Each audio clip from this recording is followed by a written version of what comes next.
Agora que nós já trouxemos os dados e as avaliações setoriais, nós vamos explorar mais o cenário geopolítico. Para isso, eu converso agora com Olímpio Barbante Júnior. Ele é PhD em Políticas Sociais pela London School of Economics and Political Science e coordenador do Observatório da Política Externa e da Inserção Internacional do Brasil.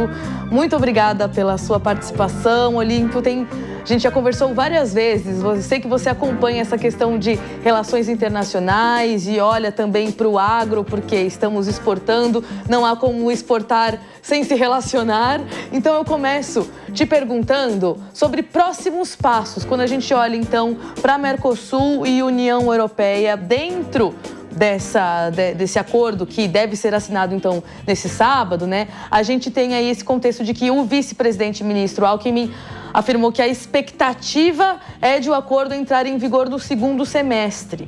Até lá, o que acontece? Eu queria a sua ajuda para a gente entender pelo lado aqui, né? Pela visão de relações internacionais aqui, o que precisa acontecer no Brasil para o acordo sair, qual que é o trabalho diplomático, inclusive, que o Brasil precisa fazer dentro do Mercosul e também com a União Europeia. Te agradeço de novo pela sua disponibilidade. Catarina, eu que agradeço, é um prazer estar com vocês aqui na Jovem Pan. Na Universidade Federal do ABC, nós sim dedicamos uma grande atenção às questões relacionadas à agricultura, à segurança alimentar, tanto do ponto de vista das políticas nacionais, quanto da inserção internacional dessas dimensões para o Brasil. Bom, o acordo com o Mercosul é composto por dois instrumentos, tá? Um se chama Interim Trade Agreement, né? Ou Acordo Comercial Interino, tá? Ele vai ser aprovado pela União Europeia. Ele não precisa ser ratificado pelos países, mas ele precisa passar pela aprovação da União Europeia e ele é a peça central. Ele inclui tarifas, regras e normas para as compras públicas. O segundo instrumento se chama European Union Mercosul Partnership Agreement, que é o que seria o elemento, vamos dizer assim, estruturante deste acordo. Ele é, na linguagem das relações internacionais, se chama Umbrella Agreement, acordo guarda-chuva. É ele que dá suporte aos demais acordos que vêm ali pendurados, por assim dizer, debaixo do guarda-chuva. Essa parte, esse instrumento, ele exige ratificação política dos parlamentos nacionais. E aqui a gente pode ter ainda alguma discussão, algum entrave, tá? No primeiro parte, que é o ITA, Interim Trade Agreement, não deve haver problema. Então, o primeiro passo é a aprovação, tá? Nos próximos meses é a aprovação pela União Europeia e pelos parlamentos nacionais desses instrumentos. Perfeito. Então, vou aproveitar essa sua explicação e queria entender mais, quando você fala esse instrumento interino, ele já passa a valer a partir da assinatura deste sábado? Como que a gente pode interpretar isso? E queria entender, claro, então a gente está falando com o agro aqui, no interino já dá para fazer negócios, o agro já pode ser beneficiado ou é interino, inclusive, nesse sentido de ter algum período também para, enfim, adaptação, outras assinaturas? Olha, ele é cheio de detalhes, né? E essa é uma das questões centrais, quer dizer, quando entra em vigor e quando não entra, quando demora, né? De imediato, entra em vigor para alguns nichos, poucos, tá? São nichos de alto valor agregado, como, por exemplo, cafés especiais, produtos alimentícios processados da categoria premium e algumas frutas que basicamente já estão no mercado europeu, tá? Então, não são muitos os produtos que vão de imediato se beneficiar. Em seguida vem o médio prazo. O médio prazo é uma janela de 4 a 5 anos, tá? E aí é uma discussão mais difícil porque entram as cotas. E muitas vezes essas cotas elas não são dadas de uma única vez, elas são estabelecidas por etapa. Aí vem o caso de etanol, aves, cachaça, né? E depois o longo prazo. O longo prazo são 10 anos, tá?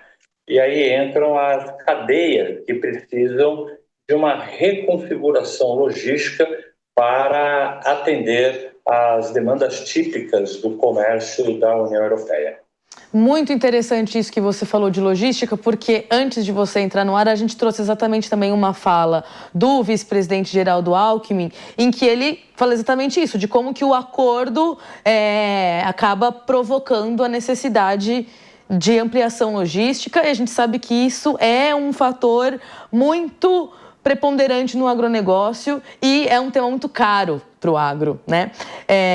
Na sua experiência, você acredita que realmente essa possa ser, então, uma via de conversa que precisa amadurecer, a questão logística, porque lá eles trabalham de um jeito, e aí lá, quando eu estou falando lá, é 27 países, né? Tudo bem que a gente sabe que, por exemplo, o Porto de Roterdã é o principal, e dali sai o polo para outros países, mas você acredita que esse ponto ele precisa estar mais na mesa, inclusive sendo dialogado pelas vias diplomáticas? Olha, é o momento da consolidação e da profissionalização do agro brasileiro, tá? A integração, a capacidade de integração às cadeias de valor internacionais. Havendo a capacidade de integração às demandas sanitárias e fitossanitárias e às barreiras técnicas estabelecidas pela União Europeia, que não são novas, tá? Apenas esse acordo facilita a entrada de produtos brasileiros, mas essas dois tipos de barreira, né, que são sanitárias e fitossanitárias, as barreiras técnicas, elas já existem, já estão colocadas lá. Havendo a possibilidade de o agro brasileiro, numa maior escala, se adaptar a esse tipo de regra, ele não se beneficia só do Mercosul, mas ele é capaz de entrar em mercados de acordo bilateral com outros países, tá? Quem já está nesse tipo de regra? Esses grandes exportadores brasileiros. Carne, açúcar, etanol, eles já são capazes de cumprir essas regras. Mas existe uma enorme fatia do agro brasileiro que poderia exportar e não exporta, quer seja para a União Europeia ou para outros países, porque não está organizado em termos de logística, o que significa atender essas demandas, tá? Então, para que esse setor, vamos dizer, de tamanho médio consiga se organizar, ele tem que ter, por exemplo, indicação de origem, o que significa rastreabilidade, tá, da origem do seu produto, e atender diversos padrões técnicos e fitossanitários. Alguns são, por exemplo, assim, olha, o teu produto não pode ter transitado por estrada de terra, tá? Então já bloqueia diversos produtores em diversas regiões do Brasil, assim como acontece no mundo afora. O que significa que quem vai se beneficiar inicialmente são os produtores que estão localizados em regiões onde a infraestrutura de logística rural já é mais avançada.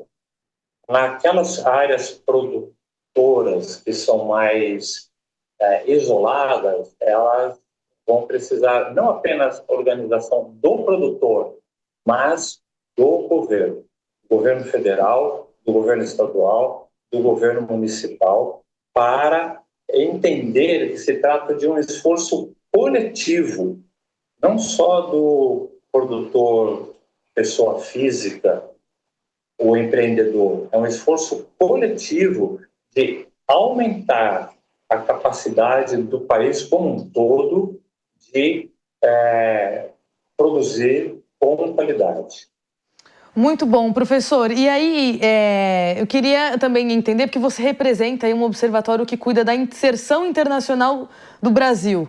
Quais pautas que vocês trabalham? Queria entender um pouco como que vocês olham, então, dentro do observatório, dentro da UFABC, essa tríade, né? Comércio, relações internacionais, agronegócio. A gente está falando muito de Mercosul e União Europeia, mas o próprio Alckmin também já falou de outros acordos, né? Então, vocês estão mapeando outros acordos, outras possibilidades? O que tem sido prioridade nos estudos de vocês aí também? Bom, do ponto de vista da inserção internacional, a questão não é única e exclusivamente a agricultura, né, estrito sensu, que é a exportação de produtos agrícolas, tá? Mas a análise deste tipo de inserção na categoria analítica, como nós usamos nos estudos acadêmicos, dessa terminologia, na categoria analítica segurança alimentar. Tá? Porque nós exportamos produtos do grande agronegócio e isso é muito bom para o país, é o que está segurando a balança comercial brasileira. Mas isso não significa que nós exportemos outros produtos que servem para a alimentação do brasileiro. Poderíamos também exportar e poderíamos aumentar a quantidade de produtos que compõem a cesta de alimentos brasileiros, de alimentos na mesa do consumidor, quer seja brasileiro ou de outros países. Tá? Então, do ponto de vista de alimentos, interessa o que olhar para além da agricultura até que ponto esse tipo de inserção no Mercosul vai ajudar ou comprometer a capacidade de o Brasil ter segurança alimentar.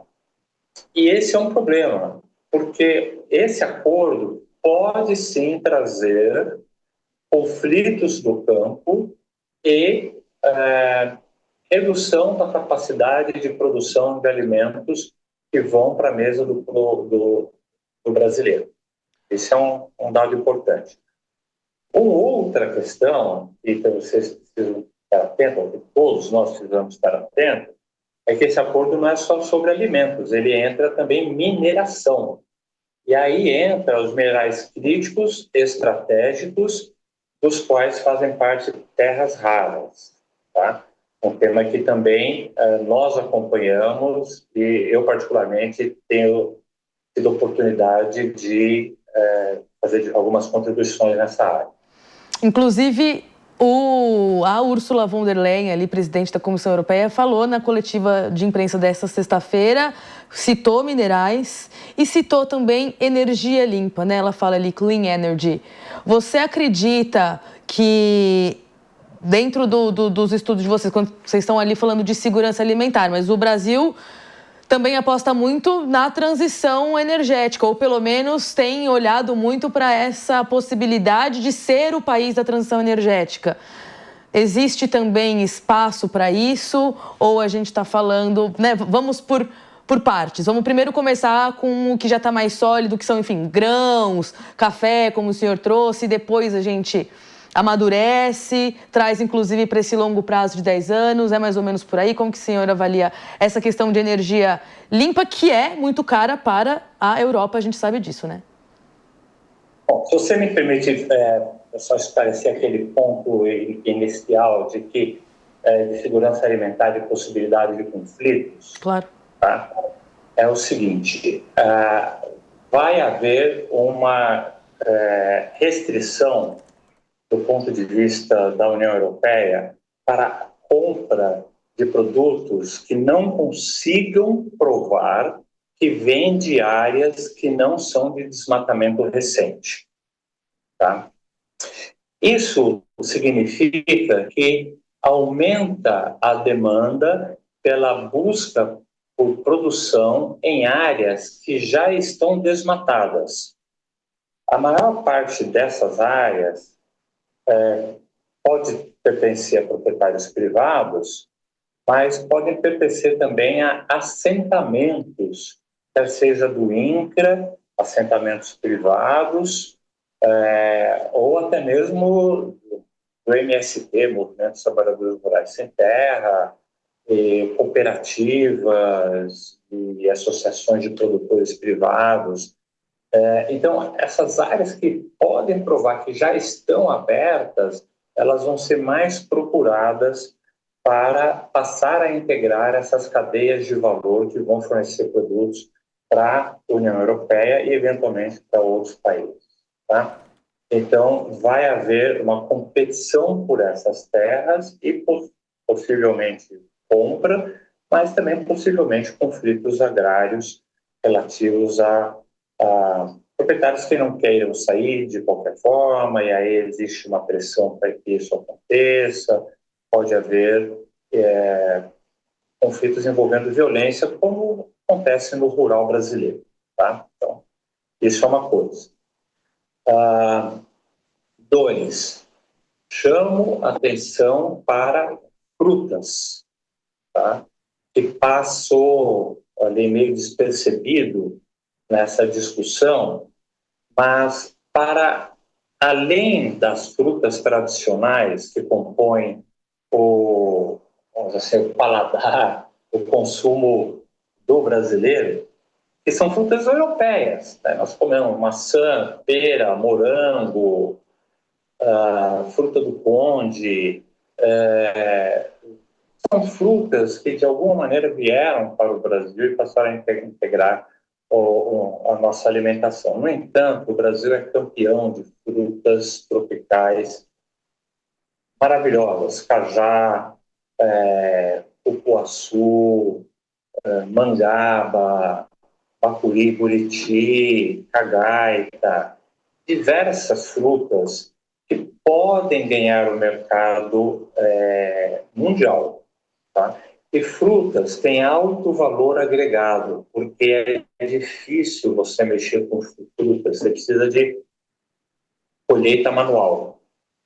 Então, se o Brasil souber trabalhar, o Ministério da Agricultura, junto com o Ministério do Desenvolvimento Agrário, junto com prefeituras, com associações de produtores, tem espaço para todo mundo, tem espaço para não ter conflito agrário, tem espaço para todo mundo ganhar dinheiro. E o campo de frutas, especificamente, é um que o Brasil pode desenvolver em larga medida, principalmente porque temos sol, porque temos chuvas e temos inúmeras frutas provenientes do Cerrado, principalmente dessa região do Cerrado, mas algumas também na Amazônia. Ponto. Em relação a frutas. Em relação a minérios, tá? O presidente Lula criou um grupo de trabalho para estudar uma política nacional de minerais críticos e estratégicos. Tá? Isso vem inserido dentro do uso da terra. Tá? Na COP30 do clima, o termo que se usa é mudança do padrão de uso da terra. Essa mudança de padrão pode ser para a agricultura, mas pode ser para a mineração também, ou para a produção de papel. Eu também quero chamar a atenção para isso, porque é um outro setor que vai haver uma revolução, tá? Na celulose. Tá bom? E o Brasil vai ser o grande player mundial de celulose. Tá? Nós vamos voltar agora para o mineral. Tá? Mineral crítico, estratégico e terras raras. Terras raras, elas são um tipo de mineral estratégico. Mineral crítico é aquele que você precisa, mas não tem. Por exemplo, fosfato. Ele é crítico para a agricultura precisa, mas o Brasil tem pouco, então ele é crítico. Tá? O estratégico é aquele que tem uso, e é o caso de terras raras, assim como outros elementos químicos que não são terras raras, como nióbio, manganês, lítio, mas que entram na composição de produtos que são utilizados na transição energética. O elemento principal da transição energética é o ímã de qualidade muito superior ao que nós estamos acostumados a ver. O seu ímã de geladeira, ele dura muito pouco. Nós estamos falando de uma categoria de ímã que leva o nome de permanente. Ímã permanente. Ele vai durar pelo menos 80 anos ou mais. Ele tem uma capacidade magnética extremamente superior. E como o ímã em movimento gera eletricidade, e a eletricidade recarrega o ímã, então estamos falando de ímãs permanentes, tá? É o nome que tem sido utilizado, ainda que eventualmente não sejam indefinidamente permanentes para o resto dos tempos. E aí, só para a gente concluir, mas dentro dessa questão de transição energética, eu pergunto também do ponto de vista de biodiesel, etanol, biometano, todos esses, né, o biogás brasileiro. Você acredita que também exista espaço pelo que vocês têm acompanhado, ou, por enquanto, essa transição energética vai ficar muito mais do ponto de vista dessa explicação que o senhor colocou agora, atrelado aos minerais, e a gente não vai estar falando tanto da cana-de-açúcar, do milho, da soja, que dão origem para esses combustíveis? As coisas são integradas, sabe? Né? Porque a transição energética vai requerer eletrificação, e eletrificação, então, exige isso que se chama terras raras, que não são terras, são elementos metálicos associados, no caso do Brasil, a terras, né? E do qual precisa ser separado. Só que isso é um processo químico extremamente poluente. Tá? Junto com isso, vem o etanol, porque o etanol, já temos a tecnologia de produção e ele é menos poluente que a gasolina. Então, sim, a União Europeia quer importar etanol para uso industrial, mas também para uso de combustível, tá? Junto com isso vem açúcar, tá? Nós recebemos no ano passado uma visita de alto nível da Academia de Ciências da China, e eles nos disseram o seguinte: a China criou uma nova política de consumo de adoçantes. Eles não querem mais utilizar adoçantes químicos, tá? Essas gotinhas de diversos produtos que são utilizados para adoçar, e nem açúcar de fécula, que eles utilizam, fécula de batata para adoçar. Eles querem açúcar de cana, eles querem produzir cana. Eles foram até a única fazer uma discussão sobre como plantar cana no sul da China, mas eles vão importar açúcar do Brasil em larga escala. Então, a demanda por açúcar vai ser enorme, tanto da União Europeia quanto da China. E isso vai implicar uma grande competição pelo uso da terra aqui no Brasil. Tá? E do ponto de vista de biodigestores, que você falou, também é fundamental, porque nós jogamos energia fora. Na produção de gado, né, os excrementos bovinos poderiam ser utilizados para a eletrificação das instalações dos estabelecimentos rurais existentes. Por isso que a terra no Brasil, em estabelecimento rural, ela tem um valor que é cerca de 30% do valor da terra nos Estados Unidos. Por quê? Porque nós não temos estrada pavimentada, porque as instalações rurais são básicas, porque não tem biodigestor, porque não tem eletricidade firme, uma série de fatores, tá? Então, chegou a hora do ponto de vista da agricultura, da mineração, da agroenergia, de uma maneira geral, se profissionalizar para a gente conseguir atender todos esses mercados, mas fazer o país crescer como um todo. E todos os setores da agricultura crescerem. Entendeu? Porque o pequeno produtor, até mesmo o camponês pode se beneficiar. O pequeno produtor de café pode se beneficiar. O médio produtor de tomate no oeste de Minas Gerais, que abastece só Ribeirão Preto, ele pode também se beneficiar e começar a ser exportador.